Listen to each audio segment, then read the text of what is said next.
Earlier this week, the United States and Israel launched a massive coordinated military strike against Iran. Within hours, Iran's supreme leader, Ayatollah Khomeini, was dead. Tehran was burning, and the internet exploded with theories about what was really going on. And some of these theories came from anonymous accounts, some came from journalists, some came from former members of Congress, and at least one of them came from a dude that claims he can bend spoons with his mind.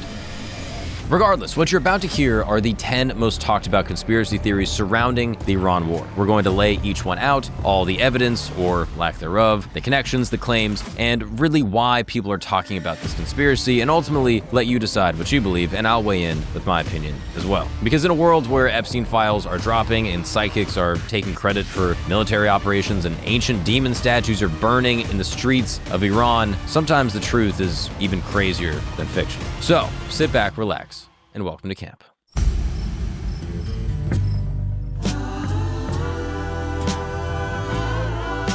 What's up, people, and welcome back to camp. My name is Mark Gagnon, and thank you for joining me in my tent, where every single week we explore the most interesting, fascinating, controversial stories from around the world from all time forever. Yes, that's what I do here in this tent. I try to figure out all the stuff that is going on. And, oh boy, we've had quite the week. But before we jump in, I want to say thank you guys so much for making the show possible, for clicking this episode, for commenting, for all that stuff, because every time you do that, you keep the lights on here at the campsite. You keep the fire burning. And also, you keep, Christos, making 7 to 8 figures a year. You know what I mean? He's extremely well paid. He's connected to the Epstein files. He's a committed globalist, but he's also a friend of mine. So, Christos, how are you? All those things are allegedly. All right, no, Christos, I'm not going to let you defend yourself now, all right? The damage is already done. We got to jump in, all right? As you guys know, earlier this week, there was military action that was, carried out in Iran. And full disclosure, this is being recorded on Monday, so as the fog of war continues to roll out, there are things that might have changed in the time that this episode is dropped. Earlier this week, I dropped an episode with Chris Cappy, a military analyst and journalist and former U.S. military member, who basically broke down his perspective and kind of gave us the pros and cons from a technical level. But today, I wanted to break down the theories. Now, if you know anything about me, you will know that I was raised by a conspiracy theorist. My entire life has been embroiled in the matters of the unknown. My mom is truly just like she's been on the conspiracy wave for a long time. So every time something broke out, she would always be like, think about what's really going on, who really benefits, where are the real players actually moving, and what is the symbolism underneath everything. Now, some of the stuff is true. Some of the stuff is unsubstantiated, difficult to prove. And some of the stuff is just complete nonsense. And today, I want to go through all of the theories and break down really what's going on. So, I'll weigh in with my opinion, which again is just my opinion, and I'm curious to know what you guys think. Let's start with this one. This is the Epstein distraction theory, okay? And it's not exactly what you think. So, on February 24th, 2026, NPR published a report that the Department of Justice had withheld a portion of the Epstein files, specifically portions related to allegations against Donald Trump. 4 days later, American bombs are falling on Iran. Now, people are going to look at this timeline and say, hey, there's something weird going on here, okay? Trump's name appears in the released Epstein files approximately like 38,000 times, according to multiple analysts who combed through all the documents. And that number started circulating on X within hours of the release, and it caught fire. Actually, Kathy Griffin was one of the first public figures to actually start talking about this and wrote on Instagram that Trump's reaction to his name being mentioned 38,000 times in the Epstein files, that means it's time to bomb Iran. Which, a funny joke, but unfortunately, it seems like there might be some fire near the smoke. Now, I also think like the number of times that Trump's name was involved started going down because certain files started getting removed. As a matter of fact, actor John Cusack called the strikes a wag the dog war, basically meaning like divert attention from the, Epstein stuff and, help fulfill Netanyahu's wishes. Those were his words. Stephen King called for Trump's impeachment over these unauthorized strikes. Mehdi Hasan, the journalist and political pundit and former MSNBC host, said it plainly on a February 28th live stream. He said, 100% true that Epstein is a factor in all this. So, it gets even more strange because messages from the Epstein files themselves, now circulating widely on social media, allegedly discuss Trump's psychological profile in detail. The assessment attributed to members of Epstein's inner circle basically say this: if Trump is ever, quote, cornered like a rat, he will start a global conflict. Specifically, he will bomb Iran to play the hero and rally public favor around a wartime president. And in his 8-minute video addressing the strikes, posted on Truth Social in the early morning hours of February 28th, Trump did exactly what the prediction described. He played the hero, which should not be surprising for Trump, right? He loves playing the hero.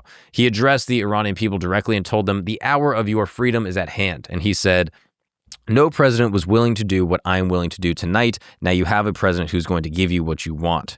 He called the operation a noble mission and urged Iranians to seize control of your destiny. The language, the framing of himself as a liberator, a savior, the one president brave enough to, to act and to get rid of this, global threat mirrors kind of what people are suggesting happened in the Epstein emails, that he is cornered, he's, up against a wall, and he's going to do something to basically rally support around himself. A post by journalist Abir Khatib shares images of these messages, and they went viral on X. Millions of views, like 800,000 impressions. A Reddit thread discussing these messages became widely upvoted on the conspiracy subreddits. And what makes the theory unusual is that it has traction across the political spectrum.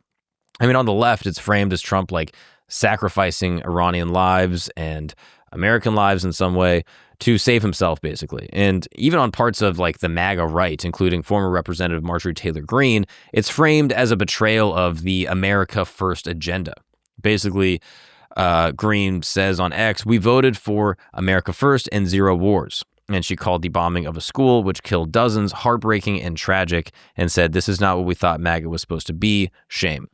So the theory is pretty simple, right? The most powerful man in the world had 38,000 named reasons with the Epstein files and potentially millions more in what is suspected are files regarding Trump that have not been released as reasons to basically change the subject. And according to those who knew him best, the people who allegedly had compromising material on him, which again is alleged, they knew exactly what he would do when cornered. And, the 4 days after NPR reported it, he did exactly that. Now, the likelihood of this, I don't know. It seems like it's very convenient. Okay, I'll go with that. But, whether the war was launched specifically to bear the story, maybe that shifted it a month or two, maybe 6 months. But in my mind, the circumstances that precipitated this conflict with Iran were always going to happen. That's just my personal opinion. Whether it was Trump, whether it was Kamala, I think it was going to happen no matter what. Professor Jiang from Predictive History, he called this 2 years ago. He said there's absolutely going to be a ground troop invasion. He actually said boots on the ground in Iran by 2027. Now, this happened a year earlier than his prediction, and maybe the Epstein situation kind of, sped things up. But I don't know. I'm going to give this to a medium. I'm going to give it to a medium likelihood. The fact that it happened within this month, I'll give that a high likelihood. Whether the fact that this happened at all, I'm gonna give that a low likelihood. So for that reason, I think medium's fair. What do you think, Christos? I think medium is actually high for these. You think that's high? No, I think the level medium is high for a conspiracy.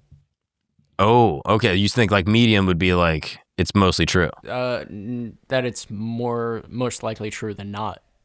I think the Epstein thing it's just the fact that it's happening this week is helpful. They're hey, we have another thing. It's just the plane is getting flooded.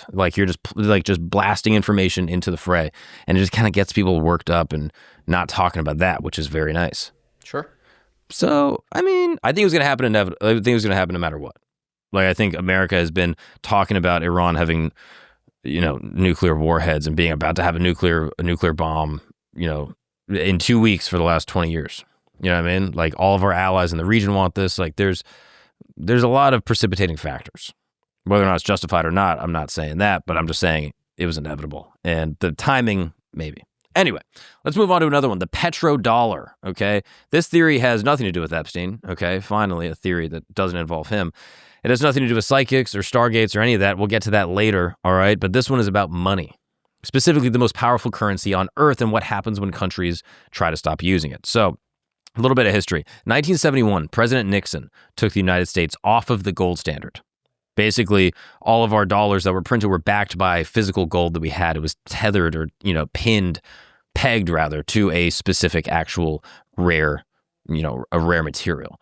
And the dollar should have collapsed, but it didn't. Because 3 years later, the Nixon administration cut a deal with Saudi Arabia. All Saudi oil would be sold exclusively in U.S. dollars, and the revenues would then be reinvested in U.S. Treasury bonds. And the deal was extended to the rest of OPEC. So any country on earth that wanted to buy oil has to buy it in American dollars. And so as a result, the dollar becomes America's greatest export. Our money is no longer backed by gold, it's backed by oil. And this petrodollar recycling system has financed, American government spending and military operations and consumer debt basically for 50 years, since like the inception of this, petrodollar. So now what happens when a country tries to stop using this? So in 2000, Saddam Hussein switched Iraqi oil sales from dollars to euros. 3 years later, the United States invades Iraq. And one of the first things that America did after conquering Iraq was revert oil sales back to the US dollar. In 2009, Muammar Gaddafi proposed a gold-backed gold dinar for African energy trade. And 2 years later, in 2011, NATO intervened, Gaddafi is killed, and the gold dinar idea dies with him. Then Venezuela begins selling oil in yen. And in early 2026, the United States conducts a military operation, and spoiler alert, the U.S. government took control of the sale of oil, and Venezuelan oil is now sold in dollars and not in yen or other currencies. So, Iraq, Libya, Venezuela, and now Iran, 4 countries trying to move off of this petrodollar within, 26 years? Yeah, that's a lot of smoke on that one. I'm going to be honest with you. So by 2026, Iran was selling virtually all of its oil outside of this dollar system. Approximately 90% of its exports went to China, settled in yen through China's cross-border interbank payment system. And this is a direct alternative to the US-controlled SWIFT network. Iran, Russia, and China had created what the Atlantic Council called an alternative market of sanctioned oil, wherein payments are denominated in Chinese currency. So basically, because of all these U.S. sanctions on Iran, they're now, getting very close with Russia and with China and exporting all their energy there, and they're obviously not going to use U.S. dollars. So Iran was part of this expanded BRICS coalition, which was, basically building BRICS Pay, and this is now a SWIFT alternative scheduled for full launch in 2026. And the economist William Clark has argued that U.S. belligerence towards the Iranian nuclear program is a cover for the deeper threat posed by Iranian oil, specifically Iran's effort to trade oil outside the dollar. So the bombs fell on February 28th, and then the dollar did exactly what this theory basically predicts. On March 2nd, the first trading day after the strikes, the U.S. dollar index surged roughly 1% to a 5-week high. Bloomberg had the headline, "Dollar surges as traders brace for war impact." Oil spiked over 13%, with Brent crude jumping past $82 a barrel. Gold surged past $5,400 an ounce, and Barclays estimated the dollar could strengthen about 0.5% to 1% for every 10% increase in oil. Oil had just jumped 13%. So here's what makes this theory a little bit more compelling. The United States is a net crude oil exporter. Japan, Europe, India, and China are massive importers. So when oil spikes, these countries need more dollars to pay for the same amount of oil. You can understand that, right? Supply, demand. Mechanically increasing demand for the US dollar. As the website Investing Live noted, if oil prices surge from $70 to $100, massive oil importers, such as Japan and India, will have to pay over 40% more dollars just to secure the same amount of oil barrels. There you go. There's another analysis that basically gives it very bluntly. Given the nature of this shock, it will be the dollar that benefits the most. What's up, people? We're going to take a break really quick because I want to tell you about a sponsor we have that I'm so stoked about. Yes, it's Chubbies. If you've never heard of Chubbies, I've been wearing these since legit late high school. Yeah, I'm so stoked. I started this podcast because I wanted to deep dive on crazy stuff in history and just, random wormholes that I got into on the internet. And now I'm working with a brand that I've literally worn for 10 years. Because Chubbies is one of those brands that you put on and you go, oh, this is comfortable. They're like the OG, like I'm going to the beach, I'm chilling on the boat, I'm walking through Soho in the summertime shorts. I mean, they are the best. Their stuff is super breathable. I mean, the stretch is like OG. They're like one of the first ones that started that. And I mean, you can actually move, you can sit, like you can exist without just being absolutely swamped. And they don't just do shorts. They got everything. I mean, they got polos, they got sweaters, they got anything you can imagine. And it's all that wrinkle resistant, quick drying, antimicrobial greatness that basically makes all their stuff, basically the mix between like, I'm the most comfortable I've ever been, I could go to sleep right now, but also I'm a functioning adult that looks amazing while I'm at work.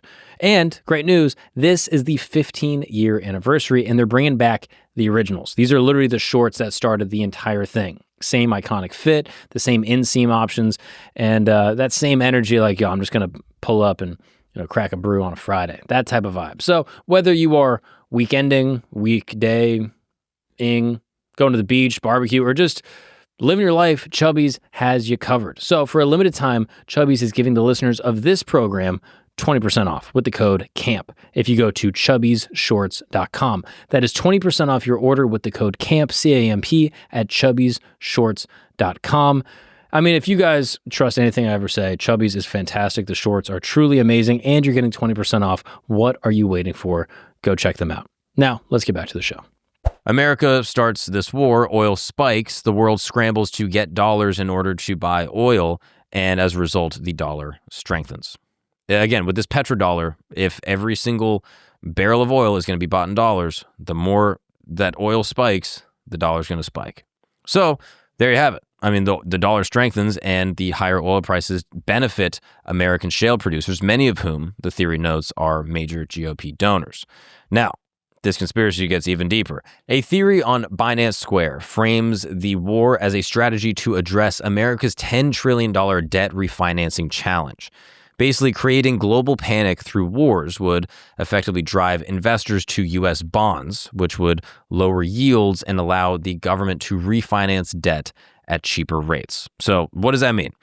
When the world panics, investors flee to treasuries, and these treasury bonds are going to be a little bit more stable. Bond prices rise, yields will fall, and the government is able to refinance trillions at a lower interest rate. Barron's reported that bonds did behave as a safe haven after these strikes, the first time in years. Now, the theory argues that war isn't just about punishing Iran, it's about sending a message to every BRICS nation, considering a permanent exit from the dollar system. So if BRICS Pay launches, again, BRICS Pay, this is like the competitor with SWIFT, and this basically will allow it so that countries can settle their oil trading without ever touching a dollar. If that happens, the petrodollar will be affected. It could even just collapse completely. And with that, the mechanism that has financed American power and hegemony since 1974 would be affected. And so the message is very clear that, hey, if you try to mess with this, this is what happens. Now, how likely is this? How legit is this theory? All right, let's go through some of the stuff. Just a recap, okay? The market data is pretty real, right? The dollar surged, oil spiked, bonds were rallying. And the pattern of U.S. military intervention following countries' attempts to trade oil in non-dollar currencies is at least a very interesting coincidence. I'm going to give that one a high likelihood. Now, whether the war was launched to strengthen the dollar and punish the de-dollarization, is that one I'm a little bit more medium on. I don't think it's purely that. I mean, that might just be like another sort of co-founding factor. But there is, I think, a very clear alignment with America's financial interests and its military targets. And if you try to mess with the U.S. dollar, there's probably going to be some problems and some B-2 bombers heading your way. That would be, I think, a pretty safe bet. Now, is it done with the explicit purpose of trying to boost the dollar in order to help the GOP donors? I think that frames it as like too one-sided. I think ultimately the American war machine and just the corporations that basically run our entire country all are going to benefit. Not all, but all the military defense contractors and the oil manufacturers are going to benefit from these types of conflicts. So they're funding both sides. Like, they don't really care. It's nonpartisan. You know what I mean? It's not red. It's not blue. It's black crude oil. That's what it's all about, dude. I mean, Christos, what do you think? You give this one a pretty high likelihood? What do you think? Just the fact that it has to do with oil, pretty high. Yeah, I think so, right? But I'm not going to trust a Greek with economics. Anyway, there's another theory that this one is fun. Okay, this one is a little wild, so just bear with me here. Okay, this is a theory that gained traction after the 2003 Iraq War and is now being applied to Iran. That the real reason Western powers invade the Middle East has nothing to do with oil, or nuclear weapons, or even terrorism. You want to know what it has to do with? I'm glad you asked. It's about controlling the long-lost ancient technology known as interdimensional portals. Yes. Don't lose me. I'm telling you, this is what people are saying on the internet, all right? So just hear out the theory before you mock me, okay? Basically, there's something called the Ziggurat of Ur, okay? This is guys, let's get the theory out, okay? There's people literally fighting a war in the Middle East to protect us from this portal, and you guys are going to laugh about it? What's it called? It's called a Ziggurat of Ur. It sounds like a slur. Okay, you're a little ziggurat, you know that? So, this is basically a 4,000-year-old Sumerian temple. Now, conspiracy theorists have claimed that the U.S. military's suspicious interest in protecting certain archaeological sites while letting others be looted suggests that they were searching for something specific, and the theory got enough traction to even be featured on the History Channel. Now, the same framework is just being applied to Iran. So let's lay out the case. Iran is home to some of the oldest continuously inhabited sites on Earth. Its pre-Islamic history stretches back all the way to the Elamite civilization, contemporaries of the Sumerians. So if ancient portals existed in Mesopotamia, Iran would have them too. Now, proponents of this theory point to the suspicious targeting of sites near ancient ruins. They cite Iran's proximity to Iraq, where, according to the theory, this portal was already secured in the 2003 invasion. Shout out to the boys. They connected the dots to these broader claims about elite knowledge of ancient technology and ancient civilizations and like the real story of humanity.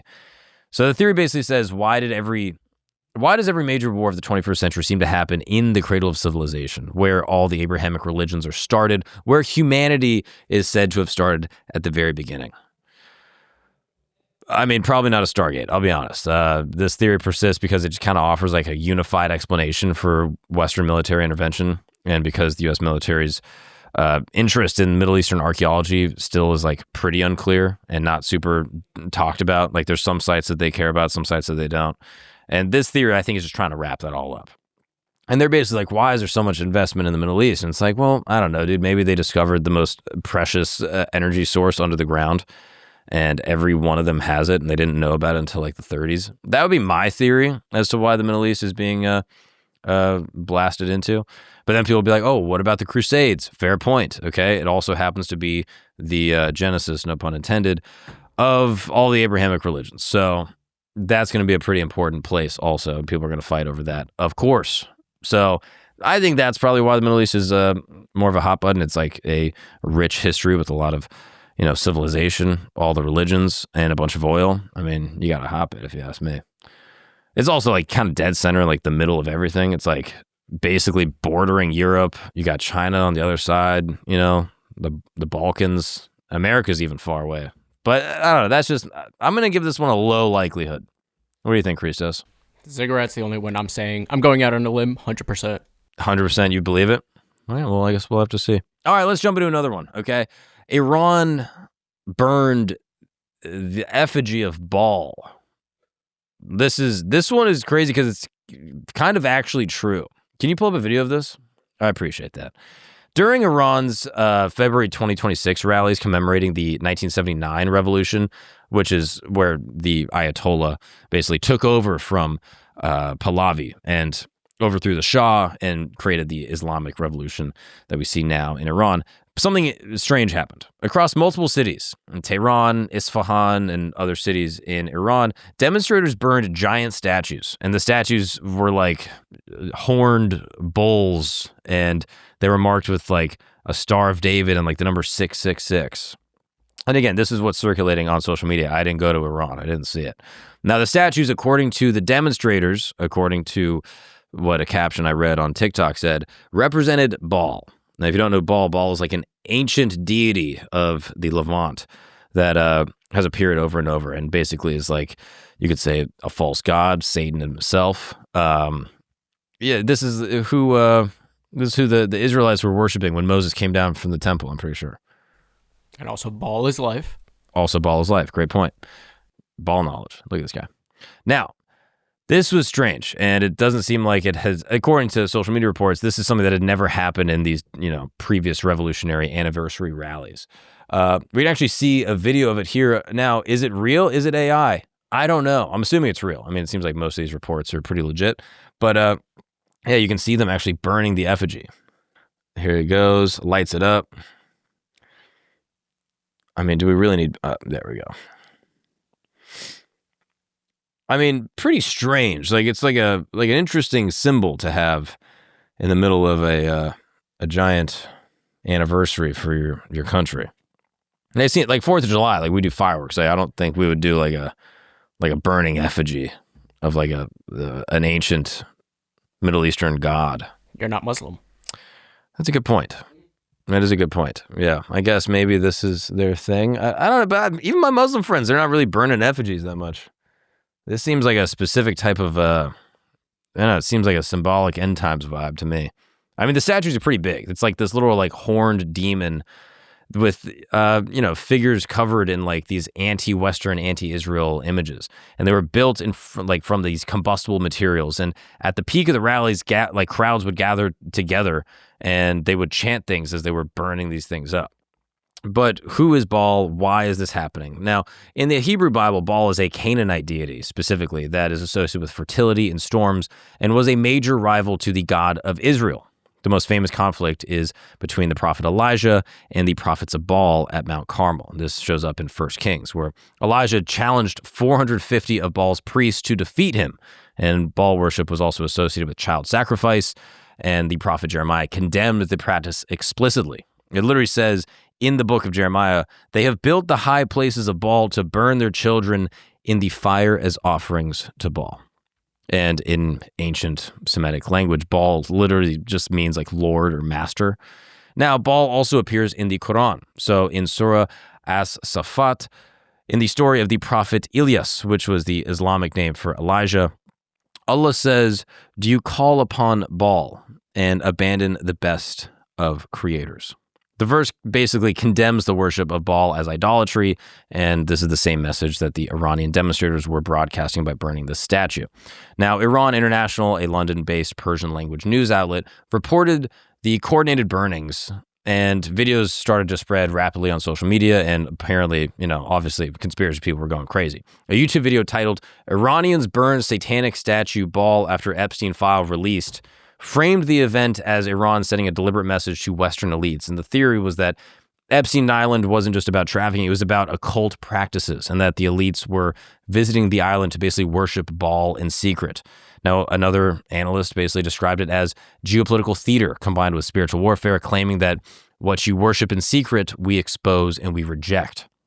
Now, the theory basically connects ancient Canaanite religion, where Baal worship allegedly involved child sacrifice, to modern elite trafficking networks, and it frames the burning not as political theater, but as spiritual warfare. Iran is basically positioning itself as the enemy of the satanic Western ruling class. So by burning Baal, Iran and the Iranian people are saying, we know who you worship. We know that you guys are Satan worshipers, that you worship the wrong God. You don't worship Allah, you worship Baal, and we reject it, and we will expose you. Now, the timing coming amid like the Epstein stuff, many conspiracy theorists see it as deliberate, like this, like a declaration. Now, what is the likelihood of this one, or what do I think? I mean, the statue burnings seem real, so I'm going to give that one not even conspiracy. That's just a thing that happened. They had no precedent at prior revolution or anniversary events, which makes them strange. And I mean, just the symbolism and sort of like the visual of seeing like this giant Canaanite god getting burned is just sort of strange. It's like Game of Thrones almost. Now, whether the Iranian government intended this effigy burning to be seen as, like Epstein and like the corruption and like the trafficking and the Western elites, and I actually don't think that. I think Baal is supposed to just represent the wickedness and the satanic nature of, the West, of America, of Israel as an ally of America. I think that's probably what it means to the people at these specific events that were burning these things. I don't even know how connected the military was to it. I'm assuming that everything that happens over there, the military is involved with, or the government rather is involved with. So I assume that it was done kind of at the behest of the government. But Again, I don't even have confirmation on that. I don't know if it was just like a couple rogue people that like built this effigy just to burn them. My assumption is that it's government. That's what I think, but I don't have confirmation. I think it's probably more about the symbolism of America as the great Satan. And that's kind of that's where I would put it. That's kind of what I think the theory is, and that they view Baal as like the adversary to Allah, and that's what the symbolism is. That's my take. That basically, Baal is basically the shaitan, the iblis, as they would say in Islam. All right, let's jump into another one. Okay, this one's a wild one. All right, so just bear with me here. This is basically a theory that Israel used psychic warfare and that there was a supernatural attack on Iran. I'm actually gonna need your help with like trying to fact check this one, Christos. So this guy Uri Geller, he's a famous celebrity. He was very popular back in the day for like his ability to like bend spoons on television. He also happens to be Israeli, and he claims that he helped Israel's military strikes on Iran. Yes. In an interview with the Jerusalem Post published on July 16th, 2025, Uri Geller stated that he and a clandestine group of psychics used their abilities during Operation Rising Lion to assist Israel's attack on Iranian nuclear facilities, and he was not being metaphorical. All right. Now, it sounds crazy, but until you consider the fact that Geller technically has a history with intelligence agencies. Now, there are declassified documents that confirm that Geller was a subject of the CIA's Stargate project that happened in the 1970s, which was a real program that spent like $20 million over the course of 2 decades researching psychic phenomena for military applications. And the CIA's own assessment, which is now public, stated that Geller presented his paranormal abilities in what they said was a convincing and unambiguous manner. Now, Geller isn't the only one that makes these supernatural claims. Abdullah Ganji, a former editor of a newspaper linked to Iran's Revolutionary Guard, publicly claimed that Israel used occult and supernatural forces in the attacks. Now, this isn't fringe commentary, okay? This appeared on Iranian state-affiliated media, and Iran's supreme leader himself had previously accused Western intelligence agencies of using jinn entities for espionage. If you don't know what a jinn is, it's basically like a spirit. Sometimes they're good, sometimes they're bad. They're mostly associated with like being bad.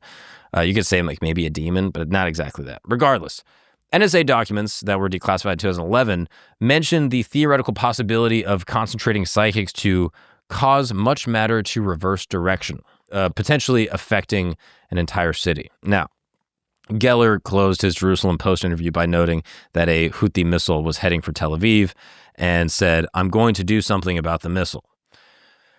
All right. This one's a tricky one. I mean, you see the article, right?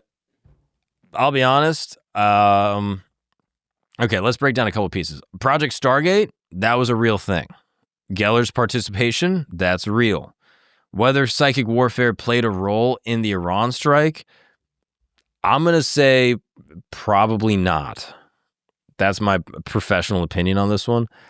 I don't know. People look at Stargate and they're like, dude, $20 million to see if psychics, da da da. It's like, yeah, dude, it was $20 million over like 2 decades. So we're talking like $1 million a year. And sure, that's a lot of money. But in the totality of the U.S. military budget, that's like 0.00001%. And I view, in my personal opinion, things like remote viewing, Stargate, stuff like that. Is it possible? Sure. To me, I see it as like low cost, high impact. So specifically in a time like the 70s, 80s, where like we're kind of just still rogue, trying stuff out, MK Ultra, sure, let's like just be a little crazy about it. I think that they were investing small amounts of money into things that had potentially massive returns. Yeah, let's spend $1 million this year to see if we can use psychics for war. And if it doesn't work, it's only $1 million. Who cares? And if it does work, oh man, that's a massive advantage. Even if it works a little bit, that's a massive advantage. And that's kind of the way I see these things: low cost, high impact.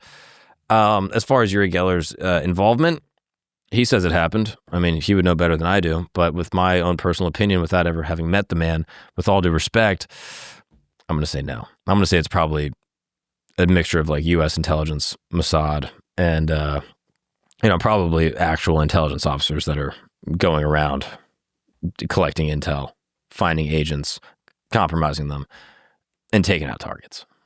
That's just my take. So I'm going to go low on this one. What do you think? ChatGPT seems to think we have it 35% right. Oh, really? Yeah. Wait, what does that mean? That's the accuracy score out of 100. He gives it a 35%. Yeah, basically the biggest problem was NSA reversing matter claim.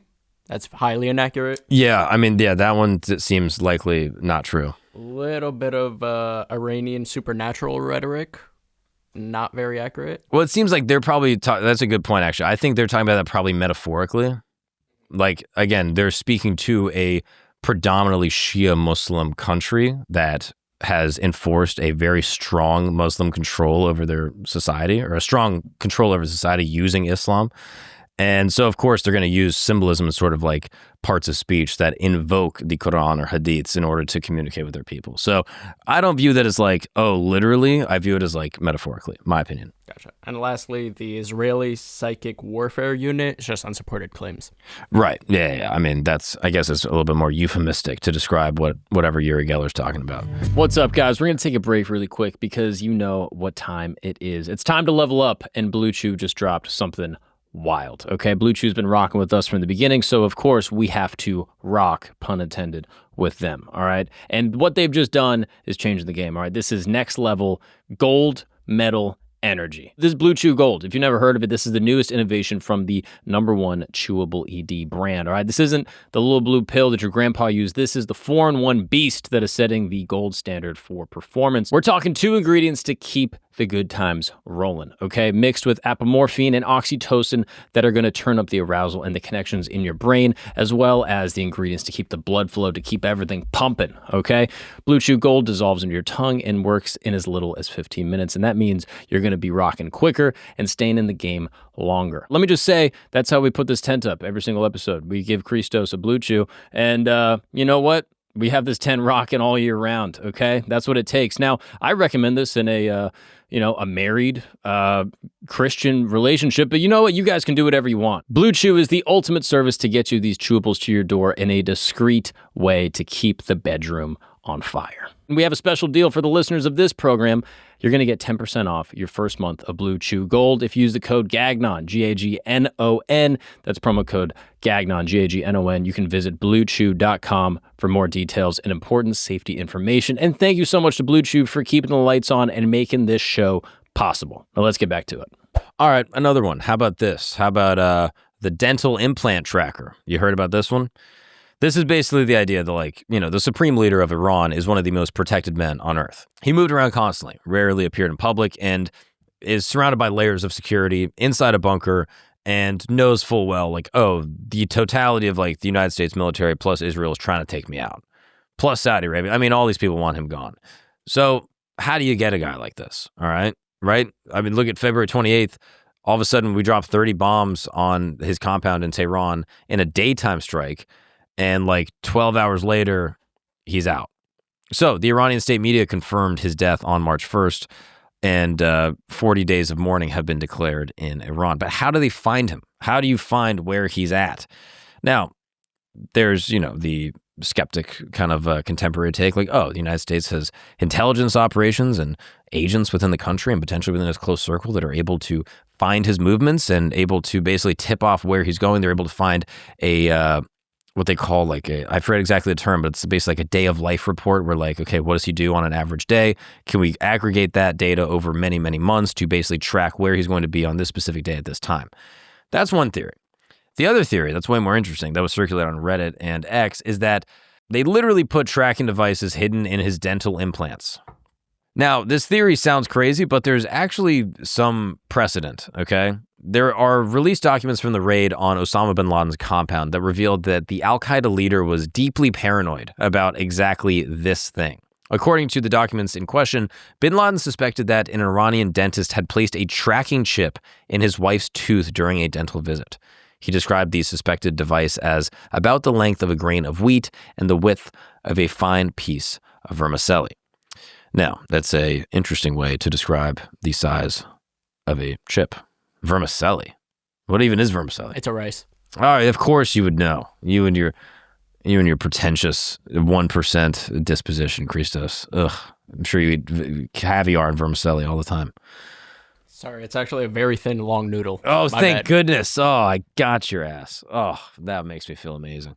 Anyway, bin Laden's paranoia, as it turns out, is not crazy, right? Like RFID chips small enough to fit into dental work have existed for years. And I'm sure intelligence agencies have thought about this exact idea. The question is whether they've actually deployed them. Now, this theory obviously gained a ton of life after Khomeini's death.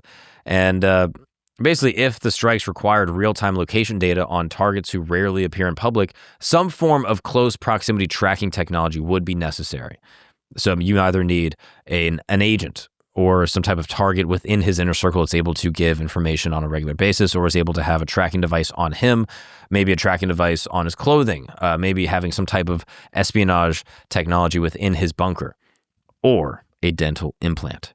This is an ideal vector if you're able to pull it off, but the issue is that it requires invasive procedures, and it would be difficult to get a chip in someone's mouth. But the theory is that maybe there was a high-ranking orthodontist or a dentist that was basically doing dental work on the top-ranking military personnel. And he was basically acquired as an asset by either the CIA or Mossad, and was then, given the technology and was placing these chips inside of the top brass. And this is just kind of what the theory is. It circulated on Twitter. And this is ultimately where it's at. The United States and Israel both have neither confirmed nor denied that this technology was used to identify where Khomeini was. Now, in my opinion, this one is tough, but it's actually interesting because either way, I think it's kind of an intelligence operation, my opinion. So one way is that, yes, CIA, Mossad, some intelligence organization was using this technology to track Khomeini or his high-ranking commanders. I think that that's a little tricky because, one, why would they release this information now? Right? Like, if they're still utilizing it, like, there's got to be other people. Maybe they took them all out, but if it was this successful, like, why not use it in China? Why not go over and use it in Russia? You can't use it in England. They don't do dental work there. So, like, you have to use it in the place that you can still use it. You know what I mean?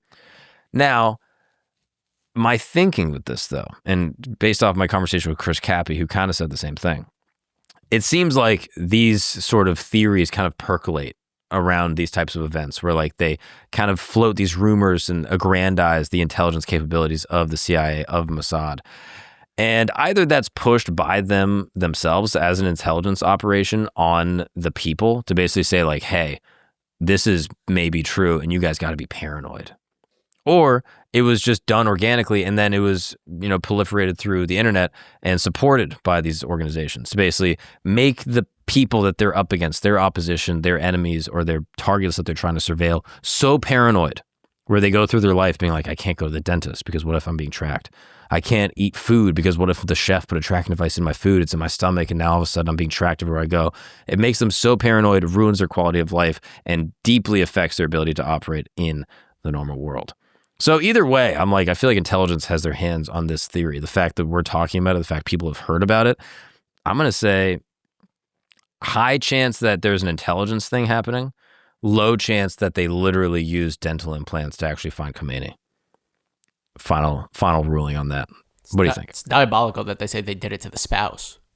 Crazy. I mean, that was bin Laden's concern. Yeah. He was like, oh, my wife, of course, she goes in, she gets a thing, da-da-da. Now he goes and takes all her teeth out. I know. Which could benefit him. Kind of could be a nice move. Yep. You know what I mean? They're stuck in a bunker. He's like, hey, baby, I have to remove your teeth to prevent the tracking. Only the tracking. That's why I'm removing your teeth. Exactly. Come on now. Come on, baby. Also, vermicelli is also a type of rice. Oh, stop it. Okay. Edit that out. Expunge that from the record.